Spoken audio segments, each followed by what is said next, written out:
الكريم أما بعد أعوذ بالله من الشيطان الرجيم بسم الله الرحمن الرحيم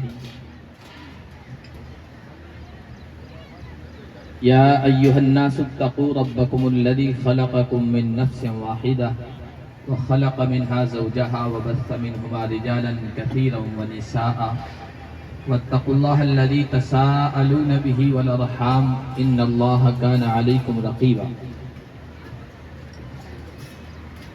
وقال النبي صلى الله عليه وسلم أعظم النكاح بركة أيسره مؤونة أو كما قال النبي صلى الله عليه وسلم. اسٹیج پر تشریف فرما معزز علماء کرام، سامنے بیٹھے ہوئے بزرگوں، عزیز دوستوں، یہ نکاح کی مجلس ہے اور اصلاح معاشرہ کے عنوان سے سجائی گئی ہے. اللہ کے نبی صلی اللہ علیہ وسلم کا معمول تھا، آپ کا طریقہ تھا کہ جہاں کہیں بھی گیدرنگ ہوتی تھی، لوگوں کا اجتماع ہوتا تھا، لوگ جمع ہوتے تھے، چاہے خوشی کا موقع ہو چاہے غم کا موقع ہو، تو کچھ ہدایات، کچھ تعلیمات، کچھ رہنما باتیں ان کے سامنے رکھتے تھے. نکاح کے موقع پر بھی اللہ کے نبی صلی اللہ علیہ وسلم ایسا کیا کرتے تھے. نکاح کے موقع پر جمع ہونا یہ ہوتا آیا ہے. زمانہ جاہلیت میں بھی لوگ جمع ہوتے تھے، اکٹھا ہوتے تھے، لیکن جو ان کی مشغولیات تھی ایسے موقع پر وہ ایسی تھی جس میں بگاڑ پیدا ہو جاتا تھا، فساد ہوتا تھا، تعلقات بگڑتے تھے. ہوتا یوں تھا کہ نکاح کا موقع، شادی کا موقع، لڑکے والے بھی جمع ہیں، لڑکی والے بھی جمع ہیں، تو وہاں پر ہر ایک اپنے قبیلے، اپنی برادری، اپنے خاندان کی فخریہ باتوں کو، فخریہ واقعات کو ذکر کرتا تھا، بیان کرتا تھا. شاعر ہوتا تھا ہر قبیلے کا، خطیب ہوتا تھا، مقرر ہوتا تھا. اب لڑکی والے اکٹھا ہوئے، وہ کھڑے ہوئے، وہ کہتے تھے ہمارے باپ دادا ایسے، ہمارے باپ دادا ایسے، یہ کارنامے انجام دیے، ہم ایسے. ان کا جواب دینے کے لیے لڑکے والے کھڑے ہوتے تھے، وہ کہتے تھے ہمارے باپ دادا ایسے. اب ظاہر سی بات ہے، آپ لوگ سب تجربہ کار ہو، جب کسی مجلس میں یہ باتیں ہوگی تو پھر کیا ہوگا. تو نکاح کی مجلس ہوتی تھی وہ جنگ کے میدان میں بدل جایا کرتی تھی، لڑائیاں ہوتی تھی آپس میں. اللہ کے نبی صلی اللہ علیہ وسلم نے اس مجلس کو تو اسی طرح برقرار رکھا، لیکن اس میں کیا اصلاح ہونی چاہیے تھی، کیا ریفارم ہونا چاہیے تھا، کیا سدھار ہونا چاہیے تھا، وہ آپ نے کیا. چنانچہ اس موقع پر اللہ کے نبی صلی اللہ علیہ وسلم جو باتیں بیان کیا کرتے تھے وہ قرآن کی آیات کو منتخب کر کے اس کی روشنی میں بیان کیا کرتے تھے. آپ حضرات سنتے ہوں گے جو نکاح ہوتا ہے، نکاح سے پہلے نکاح پڑھانے والا کچھ پڑھتا ہے. اب کیا پڑھتا ہے ہم کو نہیں معلوم، اس لیے نہیں معلوم کہ عربی زبان جانتے نہیں. تو جو عوام ہیں مسلمان، وہ یہ سمجھتے ہیں کہ چونکہ نکاح ہو رہا ہے، ایک لڑکا ایک لڑکی، ان کی ایک نئی زندگی کی شروعات ہو رہی ہے، تو کچھ برکت کے لیے پڑھ لیتے ہوں گے، کچھ تنتر ہے، منتر ہے، کوئی برکت کا دم ہے تو وہ پڑھ لیتے ہوں گے. عام لوگ یہی سمجھتے ہیں. اگر یہی کرنا ہوتا تو اللہ کے نبی صلی اللہ علیہ وسلم ایسے موقع پر آیت الکرسی پڑھتے ہیں، کیونکہ قرآن کریم کی سب سے عظیم آیت، سب سے بڑی آیت آیت الکرسی ہے. تو نکاح کے موقع پر آیت الکرسی پڑھی جاتی، لیکن آیت الکرسی نہیں پڑھی جاتی. سورہ فاتحہ پڑھی جاتی، لیکن سورہ فاتحہ نہیں پڑھی جاتی ہے، بلکہ اللہ کے نبی صلی اللہ علیہ وسلم نے پورے قرآن میں مختلف سورتوں سے کچھ آیتیں منتخب کی اور نکاح کے موقع پر ان کو چنا. وہ آیتیں جو ہے نا، اس میں جو ہدایات، جو رہنما باتیں ہیں وہ ایسی ہیں کہ جو ایک فرد، ایک پرسن کی ریفارم کی، سدھار کی بھی باتیں ہیں اس میں، اگر وہ اپنا لے اور ایک معاشرے اور سماج، برادری اور خاندان، اس کی بھی سدھار کی باتیں ہیں اگر پورا خاندان، برادری اس کو عمل میں لے آئے۔ تو میں آپ کے سامنے ان آیات کا خلاصہ آپ کے سامنے رکھتا ہوں۔ اللہ کے نبی صلی اللہ علیہ وسلم جو سب سے پہلی آیت پڑھا کرتے تھے وہ ہے یا ایھا الذین آمنوا اتقوا اللہ حق تقاتہ ولا تموتن الا وانتم مسلمون۔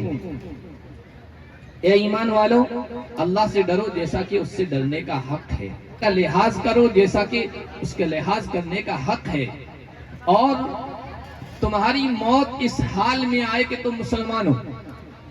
اسلام کی حالت میں تم اس دنیا سے جاؤ، اس کی فکر کرنی ہے۔ اب اسلام کی حالت میں موت کیسے آئے گی؟ کوئی گارنٹی لیتا ہے کہ میری موت اسلام کی حالت میں آئے گی؟ کوئی نہیں کہہ سکتا ہے۔ اس کا طریقہ اللہ کے نبی صلی اللہ علیہ وسلم نے بتایا ہے، کما تعیشون تموتون وکما تموتون تبعثون۔ اس دنیا میں جس حالت پر تم زندگی گزارو گے، موت اسی حالت میں آئے گی، اور جس حالت میں موت آئے گی کل قیامت کے دن اللہ کے دربار میں اسی حالت میں حاضر ہوں گے۔ حج کا موقع چل رہا ہے، بخاری شریف میں روایت موجود ہے، اللہ کے نبی صلی اللہ علیہ وسلم کے ساتھ حجۃ الوداع میں صحابہ کرام تھے، ان میں سے ایک صحابی اونٹنی پہ سوار تھے، میدان عرفات میں اونٹنی سے گر گئے اور موت واقع ہو گئی۔ اللہ کے نبی صلی اللہ علیہ وسلم نے صحابہ سے کہا کہ ان کو احرام کے ان دو کپڑوں ہی میں کفن دے دو، اسی میں دفن کر دو۔ فَإِنَّهُ يُبْعَثُ يَوْمَ الْقِيَامَةِ مُلَبِّيًا۔ اس حال میں قبر کے سپرد کرو گے، تلبیہ پڑھتے ہوئے ان کی موت آئی ہوئی ہے، حج کی حالت میں، احرام کی حالت میں موت آئی ہے، کل قیامت کے دن اللہ کے دربار میں یہ اٹھیں گے تو تلبیہ پڑھتے ہوئے اٹھیں گے۔ جس طرح اس دنیا میں ہم زندگی بسر کریں گے، موت بھی ہماری اسی طرح آئے گی۔ اب ہماری حالت اچھی ہے، ہم میں سے ہر ایک غور کر لے کہ ہماری حالت کس طرح کی ہے۔ ہم دنیا کی زندگی جو ہمیں ملی ہوئی ہے، ہمارے صبح و شام، ہمارے دن رات، یہ کس طرح گزر رہے ہیں؟ اگر اللہ کی اطاعت میں، نبی کی سنت کے مطابق، قرآن کے حکم کے مطابق، شریعت کی ہدایت کے مطابق بسر ہو رہی تو انشاءاللہ اسلام کی حالت میں موت آئے گی۔ اور اگر ہماری مشغولیات دوسری ہیں تو پھر موت بھی اسی حالت میں آئے گی۔ کس طریقے سے موت آتی ہے آپ دیکھیے، جو آدمی جس حالت میں یہ زندگی گزارتا ہے، موت بھی اسی حالت میں آتی ہے۔ اچھی حالت ہے تو اچھی موت، قابل رشک موت، اور بری حالت ہے تو پھر قابل عبرت موت آتی ہے۔ اچھی حالت گزارنے والے ایسے ہوتے تھے، گھر میں 4,000 مرتبہ قرآن ختم کیا۔ جب ان کا آخری وقت آیا، گھر والوں نے گھیر لیا، بیٹا تھا یا بیٹی تھی، رونے لگ گئی، تو کہا کہ بیٹا رو مت، تمہارے ابا نے یہاں پر 40,000 قرآن ختم کیے ہیں، اس کا لحاظ رکھنا ہے تمہیں۔ اور پھر قرآن پڑھتے ہوئے ان کی موت آئی۔ قرآن کی حالت میں پڑھتے ہوئے ان کی زبان پر آیتیں تھی اور ان کی موت آئی۔ ایک اور اللہ والے تھے، نمازوں کے پابند، جماعت کے پابند، آخری وقت آیا، چلنے کے قابل نہیں تھے، بیٹوں سے کہا کہ مجھے سہارا دے کر مسجد میں لے چلو، جماعت کی نماز ادا کرنا چاہتا ہوں۔ کہا کہ ابا آپ کی حالت ایسی نہیں ہے، آپ یہیں نماز ادا کر لیں۔ کہا کہ نہیں۔ بیٹے ان کو سہارا دے کر مسجد میں لے کے آئے، مسجد میں امام کے ساتھ نماز پڑھی، 1 رکعت مکمل کی، سجدے میں گئے اور سجدے کی حالت میں ان کی موت آئی۔ نماز کے پابند، سجدوں کے پابند، تو موت بھی سجدے میں آ رہی ہے۔ اور اگر اس دنیا میں ہم برے حال میں زندگی بسر کر رہے ہیں تو پھر موت بھی بری آئے گی، قابل عبرت آئے گی۔ لوگ پناہ مانگیں گے، اللہ ایسی موت سے ہماری حفاظت فرما۔ اب اس طرح کی موت کی 2-3 مثالیں میں دیتا ہوں۔ علماء کرام نے لکھا ہے کہ ایک بڑا تاجر تھا، مکانات لیتا تھا، بیچتا تھا، خرید و فروخت کرتا تھا۔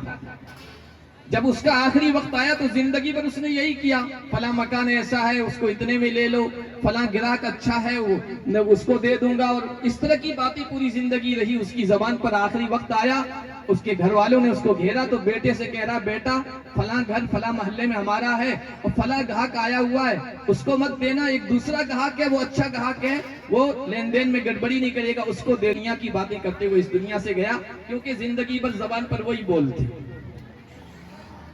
شرابی آدمی شراب کا نشہ کرتا ہے، شراب کا عادی ہے، اور وہ سوچے کہ مرتے وقت میری زندگی میری موت قابل رشک ہوگی، اچھی ہوگی، نہیں، اللہ کی بڑے مہربانی ہو جائے، فضل ہو جائے تو الگ بات ہے، ورنہ جس حال میں زندگی بسر کر رہے ہو موت بھی اسی حال میں آئے گی۔ شراب کا عادی تھا، شراب پیتا تھا، دن رات یہی مشغولیت، اسی میں زندگی بسر کرتا تھا، آخری وقت آیا تو کوئی آدمی اس کی عیادت کے لیے مزاج پرسی کے لیے آیا، انتہائی کمزور ہو چکا تھا، بستر پہ لیٹا ہوا ہے، اس نے کہا کہ تمہارے بدن میں کچھ طاقت ہے، چل سکتے ہو، کچھ چل سکتے ہو؟ تو کہہ رہا ہے کہ ہاں اگر چل سکتا تو میں شراب خانے ضرور جاتا۔ معمولی جملہ ہے، کہہ رہا ہے آخری وقت میں چل سکتا تو میں شراب خانے ضرور جاتا، تو سامنے والے نے کہا اللہ کے بندے یوں بھی تو کہہ سکتا اگر چل سکتا تو میں مسجد ضرور جاتا۔ کہنے لگا، وہ شرابی کہنے لگا، آخری وقت ہے، کہنے لگا کہ زندگی بھر اسی کا عادی رہا ہوں تو زبان پر ابھی وہی آ رہا ہے، مسجد کا تو تذکرہ بھی نہیں آ رہا ہے، کیا کروں؟ گانے کا عادی ہے، زندگی بھر گانا سننے کا عادی ہے، مرتے وقت گانا زبان پر آئے گا، کلمہ لا الہ الا اللہ نہیں ہوگا، ہونٹوں پر درود شریف کے بول نہیں ہوں گے، گانا ہی آئے گا، اور ایسے واقعات علماء نے لکھے ہیں، آخری وقت ہے لوگ کہہ رہے ہیں لا الہ الا اللہ پڑھ لو، لا الہ الا اللہ پڑھ لو، وہ کہتا تن تنا تن تن تنا تن، جس طرح گانے میں ہوتا وہ اس طرح کرتے ہوئے اس دنیا سے جا رہا ہے۔ شرابی آدمی ہے، اس کو کہا جا رہا ہے لا الہ الا اللہ پڑھ لو، لا الہ الا اللہ پڑھ لو، وہ کہہ رہا ہے اسقنی انتا، کہ اشرب انتا وسقنی، اشرب انتا وسقنی، تم بھی پیو مجھے بھی پلاؤ، تم بھی پیو مجھے بھی پلاؤ۔ شرابی یہی کرتے ہیں زندگی بھر، تو جاتے وقت بھی یہی بول ہے۔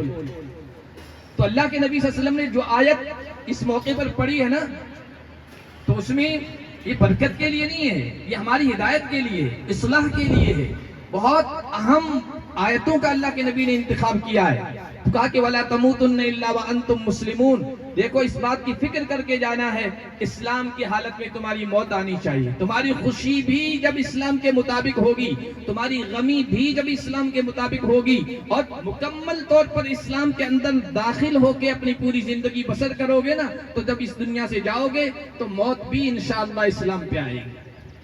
یہ پہلی آیت ہے۔ اور دوسری آیت جو اللہ کے نبی صلی اللہ علیہ وسلم نے منتخب کی وہ سورہ نساء کی پہلی آیت ہے، جس میں اللہ نے فرمایا یا ایھا الناس اتقوا ربکم الذی خلقکم من نفس واحدہ، اے لوگو اپنے اس رب سے ڈرو جس نے تم کو پیدا کیا ہے ایک ہی جان سے، حضرت آدم سے ان کے جوڑے کو حضرت حوا کو پیدا فرمایا، وَبَثَّ مِنْهُمَا رِجَالًا كَثِيرًا وَنِسَاءً، اور پھر آدم اور حوا سے بے شمار مردوں کو بے شمار عورتوں کو پھیلا دیا پوری دنیا میں۔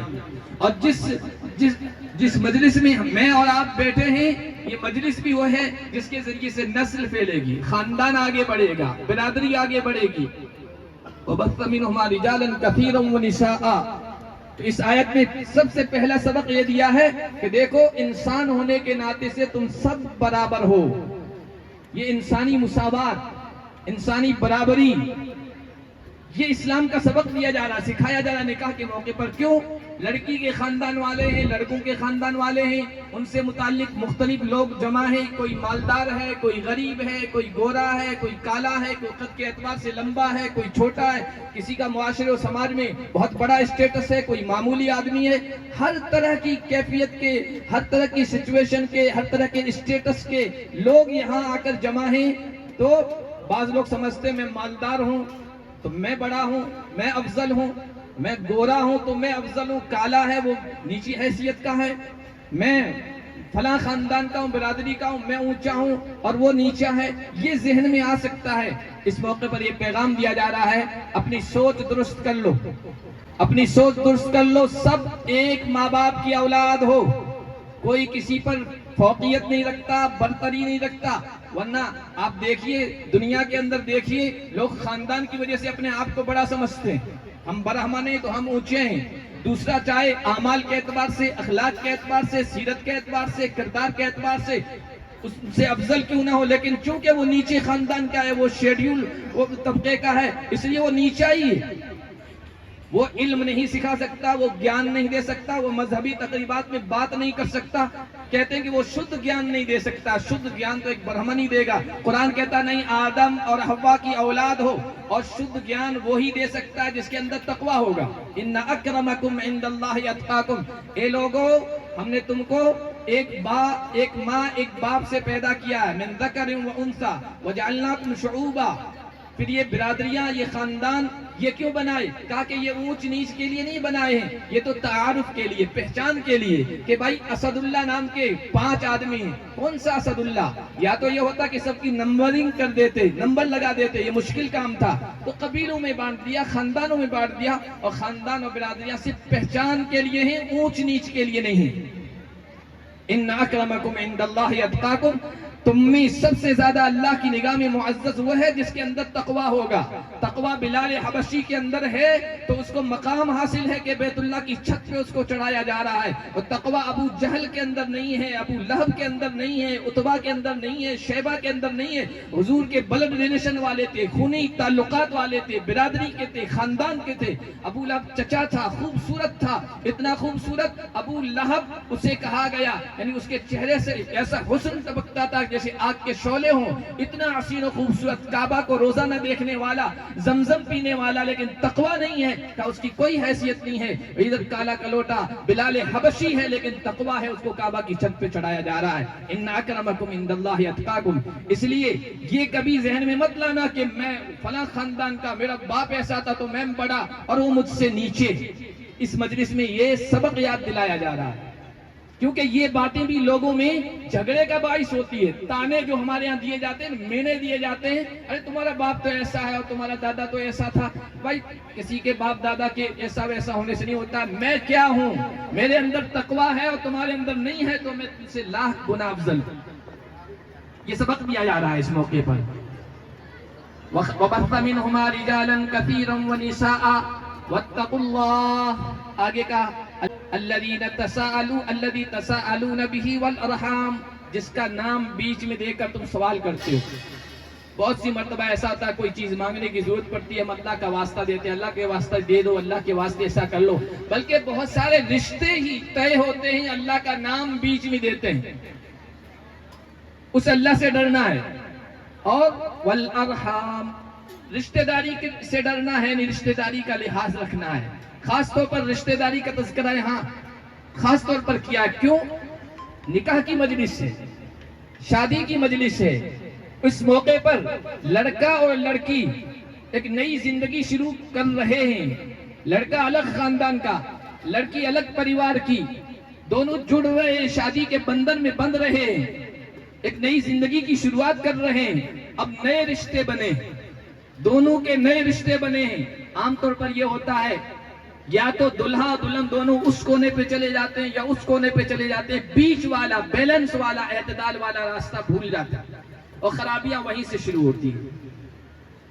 ہوتا کیا ہے، نئی زندگی شروع ہوئی، یا تو محبت میں پڑ جاتے ہیں اور اتنے آگے بڑھ جاتے ہیں پرانے رشتوں کو بھلا دیتے ہیں، خاندان کو بلا دیا، ماں باپ کو بلا دیا، یا یہ کہ نفرت پیدا ہو جاتی ہے جس کی وجہ سے جو خاص حقوق ہیں وہ بھی ادا نہیں کر پاتے۔ تو اس موقع پر یاد دہانی کرائی جا رہی ہے، جو تمہارے پرانے رشتے ہیں ان کا بھی لحاظ کرنا ہے اور نئے رشتے ہیں ان کا بھی لحاظ کرنا ہے۔ دلہن بھی ذہن میں یہ بات بٹھا لے، دلہا بھی ذہن میں بات بٹھا لے، جو دونوں کے خاندان ہیں وہ بھی بات بٹھا لیں۔ ہم رشتے تو کر دیتے ہیں لیکن رشتے نبھا نہیں پاتے ہیں۔ 1 سال کے بعد 1.5 سال کے بعد دونوں خاندانوں میں لڑائیاں شروع ہو جاتی ہے اور پھر ایسے تعلقات میں تلخی آتی ہے کہ زندگی جہنم ہو جاتی ہے، دوبھر ہو جاتی ہے۔ یہ یاد دلایا جا رہا ہے، رشتوں کا لحاظ رکھنا، جب رشتہ کر دیا اب اس کو نبھانا ہے، ساری اونچ نیچ کو، نشیب و فراز کو برداشت کرتے ہوئے، پار کرتے ہوئے جانا ہے اور تعلقات کو بہتر سے بہتر بنائے رکھنا ہے۔ والارحام، رشتہ داری کا لحاظ کرنا ہے۔ ان اللہ کان علیکم رقیبا، لحاظ کر رہے ہو کہ نہیں کر رہے ہو کون دیکھے گا، کون پکڑ؟ اسلامی حکومت تو نہیں ہے کہ تمہارا محاسبہ ہو جائے، پکڑ کرنے والے ہوتے تھے، محاسب ہوتے تھے، تو کہا کہ دیکھو اللہ تم پر نگراں ہے، اللہ کے یہاں ایک ایک چیز ریکارڈ ہو رہی ہے، ایک ایک چیز محفوظ ہو رہی ہے، اللہ کے دربار میں پہنچنا ہے اور ایک ایک چیز کا حساب دینا ہے۔ یا حساب صاف رکھو گے، حق والوں کا حق ادا کرتے رہو گے، اپنے فریضے کو، ذمہ داری کو ادا کرتے رہو گے، اچھی زندگی بسر ہوگی، اللہ کی نگاہ میں بھی مقبول ہوگے، کوئی پکڑ نہیں ہوگی، ورنہ اللہ کے یہاں ریکارڈ محفوظ ہو رہا ہے، وہاں محاسبہ ہوگا، اور وہاں جب حساب کتاب ہوگا تو بہت سخت معاملہ ہوگا، وہاں حساب کتاب کی صفائی کا معاملہ بہت مشکل ہوگا، اس لیے اللہ کا لحاظ کرنا ہے۔ یہ دوسری آیت۔ تیسری جو آیت اللہ کے نبی صلی اللہ علیہ وسلم اس موقع پر پڑھتے تھے وہ سورہ احزاب کی آخری آیتوں میں سے، اس میں فرمایا یا ایھا الذین آمنوا اتقوا اللہ وقولوا قولا سدیدا، اے ایمان والو اللہ سے ڈرو۔ دیکھو تینوں آیتیں ہیں، تینوں میں کوئی شادی کا لفظ نہیں ہے، نکاح کا لفظ نہیں ہے۔ جس مجلس میں یہ آیتیں پڑھی جاتی ہے اس مجلس کا کہیں تذکرہ نہیں ہے، جس چیز کا تذکرہ ہے وہ تقوی کا ہے، تقوی کا ہے۔ ایک ایک آیت میں دو دو مرتبہ بھی آیا ہے، ان تین آیتوں میں ایک آیت میں بعض مرتبہ دو دو مرتبہ آیا ہے۔ اللہ سے ڈرو، تقوی رکھو، اللہ کا لحاظ کرو۔ تقوی کیا ہے؟ تقوی کسے کہتے ہیں؟ حضرت عمر ابن خطاب رضی اللہ تعالی عنہ انہیں قرآن کے ماہر تھے، حضرت ابی ابن کعب، ان سے پوچھا تقوی کسے کہتے ہیں؟ تو انہوں نے کہا امیر المومنین آپ بہت تنگ راستے سے گزرے جو جھاڑی والا ہے، دونوں طرف خاردار جھاڑیاں ہیں، کانٹے دار جھاڑیاں ہیں، اور بہت تنگ راستہ ہے، پگ ڈنڈی ہے، اس سے گزرے ہیں۔ حضرت عمر ابن خطاب رضی اللہ تعالیٰ نے کہا کئی مرتبہ گزرا ہوں۔ کہا کس طرح گزرتے ہیں؟ کہا کہ اپنے کپڑوں کو سمیٹ لیتا ہوں اور بہت احتیاط کے ساتھ وہاں سے گزرتا ہوں کہ کہیں الجھ نہ جائے کپڑا، کانٹا چبھ نہ جائے، کپڑا پھٹ نہ جائے، اس احتیاط کے ساتھ ایک ایک قدم پھونک کے وہاں سے اس راستے سے گزرتا ہوں۔ کہا حضرت تقوی اسی کا نام ہے، زندگی بھی اسی طرح ایک ایک قدم پھونک پھونک کر رکھنا ہے۔ جو قدم اٹھا رہا ہوں اللہ کے حکم کے مطابق ہے یا نہیں، رسول کے طریقے کے مطابق ہے یا نہیں، میں جو قدم اٹھا رہا ہوں، جو کام کرنے جا رہا ہوں، اس میں کسی کا حق تو نہیں دب رہا ہے، کسی کا حق تو پامال نہیں ہو رہا ہے، کسی کو اذیت تو نہیں پہنچ رہی ہے، کسی کو میری وجہ سے تکلیف تو نہیں پہنچ رہی ہے۔ اس طرح پھونک پھونک کر قدم اٹھانے کا نام اور ہر کام کرنے کا نام تقوی ہے، کیونکہ اس میں اللہ کا لحاظ کیا جاتا ہے، اللہ کو ذہن و دماغ پر سوار کیا جاتا ہے، اللہ کا استحضار ہوتا ہے۔ اور یہ صفت جس کے اندر ہوگی، دیکھو تقوی کی صفت، تقوی کی صفت جس کے اندر ہوگی نا، وہ ماں باپ کا بھی حق ادا کرے گا، وہ بیوی کا بھی حق ادا کرے گا، وہ اپنے گھر والوں کا بھی حق ادا کرے گا، سسرال والوں کا بھی لحاظ کرے گا۔ بچی آ رہی ہے وہ اپنے شوہر کے حقوق کا بھی خیال رکھے گی، اپنے ساس سسر کے حقوق کا بھی خیال رکھے گی، اپنے خاندان کے حقوق کا بھی خیال رکھے گی، سب لوگوں کے حقوق کا خیال رکھے گی۔ جب ایسا ہر آدمی ہو جائے گا، ہر مرد ہر عورت ایسی ہو جائے گی کہ دوسروں کے حقوق کا خیال رکھ رہے ہیں، تو زندگی جو ہے نا جنت بن جائے گی۔ تقوی لحاظ کرنے کو کہتے ہیں۔ حضرت حسن بصری ہمارے بڑے عالم گزرے ہیں، تابعی ہیں، یعنی جنہوں نے صحابہ اکرام کو دیکھا ہے۔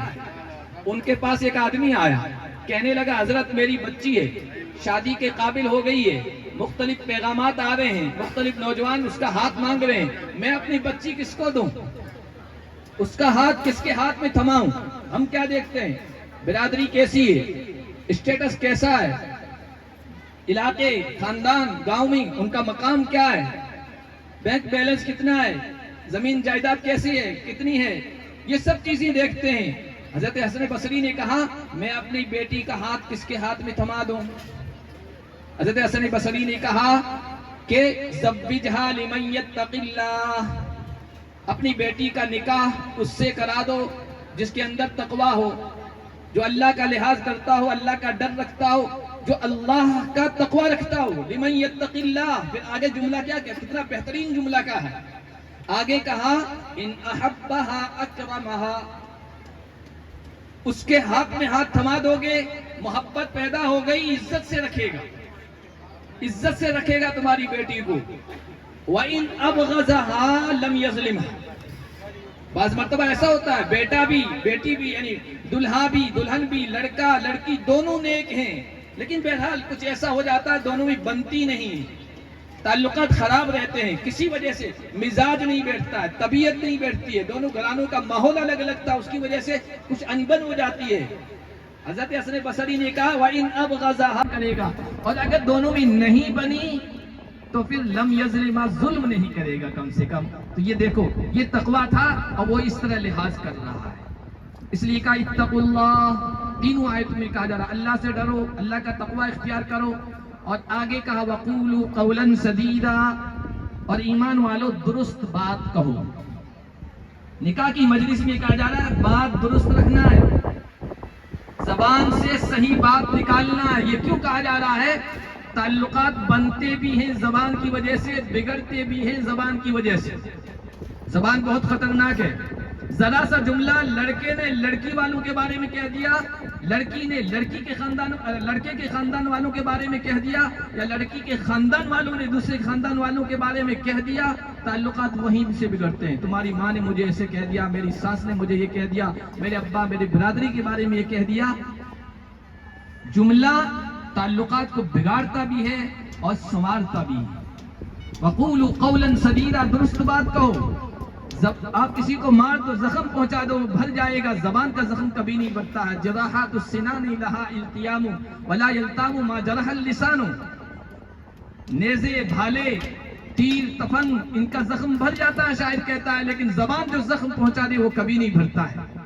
اس لیے کہ کسی نے کہا احذر لسانک ایھا الانسان لا یلدغنک فانہ ثعبان، اے انسان اپنی زبان سے ڈرو، زبان کا لحاظ کرو، زبان کو کنٹرول میں رکھو، اس سے بچو، اس لیے کہ اژدہا ہے، ڈسے گا تو زہر پہنچا دے گا، زندگی بہت مشکل ہو جائے گی۔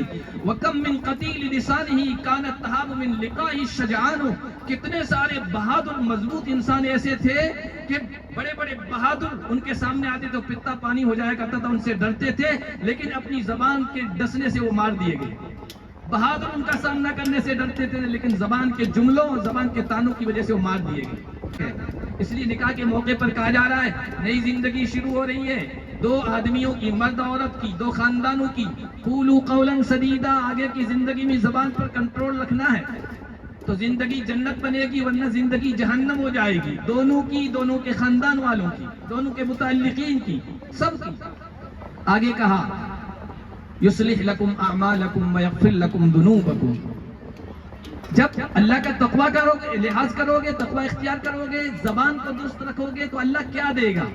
اس دنیا کا بھی فائدہ، آخرت کا بھی فائدہ۔ ایسا نہیں کہ صرف اللہ آخرت کے فائدے دکھا رہے ہیں۔ یصلح لکم اعمالکم، اللہ تمہارے اعمال ٹھیک کر دے گا، دنیا کے تمہارے اعمال ٹھیک ہو جائیں گے، دنیا کی زندگی خوشگوار ہو جائے گی۔ ویغفر لکم ذنوبکم، تقویٰ اختیار کرو گے، زبان پر کنٹرول رکھو گے، اللہ گناہ معاف کر دے گا، آخرت کی زندگی سنور گئی۔ جس کی دنیا کی زندگی بھی خوشگوار، آخرت کی بھی زندگی سنور گئی، اور کیا چاہیے؟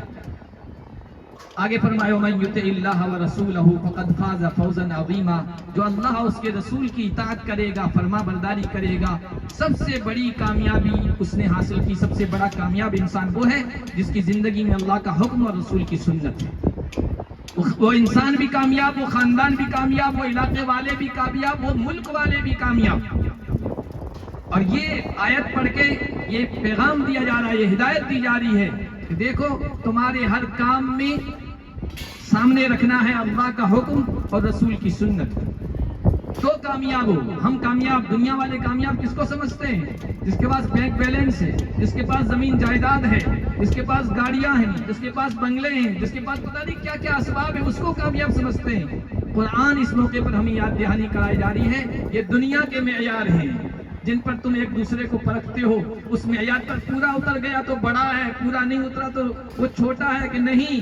بڑا وہ ہے جس کی زندگی میں اللہ اس کے رسول کا حکم ہے، اس کی اطاعت ہے، یہ ہے تو وہ غریب بھی ہے، فقد فاز فوزا عظیما، وہ بڑا کامیاب ہے۔ اور اگر یہ نہیں ہے تو بڑا مالدار ہے، قارون کا خزانہ رکھتا ہے، فرعون جیسے تکبر والی حکومت رکھتا ہے، نمرود جیسی شاہانہ بادشاہت رکھتا ہے، اس کے باوجود بھی وہ ناکام ہے۔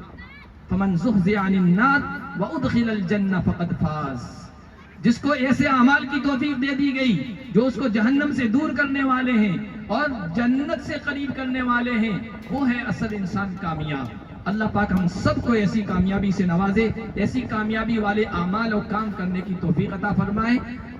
یہ جس مقصد کے لیے یہ مجلس سجی ہوئی ہے، ہم دعا کرتے ہیں، نیک خواہشات پیش کرتے ہیں، اللہ تعالیٰ دونوں اس جوڑے کو، لڑکے اور لڑکی، دلہا دلہن کو خوشگوار ازدواجی زندگی نصیب کرے، ان کی زندگیوں میں اللہ کا حکم اور رسول کی سنت آئے اور محبتوں بھرے تعلقات دونوں خاندانوں میں پیدا ہو۔ اللہ اس کی توفیق عطا فرمائے، موقع نصیب فرمائے، اور ہم سب کو زندگی کے ہر مرحلے پر، ہر قدم پر اللہ کا حکم اور نبی کی سنت کو اپنانے کی توفیق عطا فرمائے۔ وآخر دعوانا الحمدللہ۔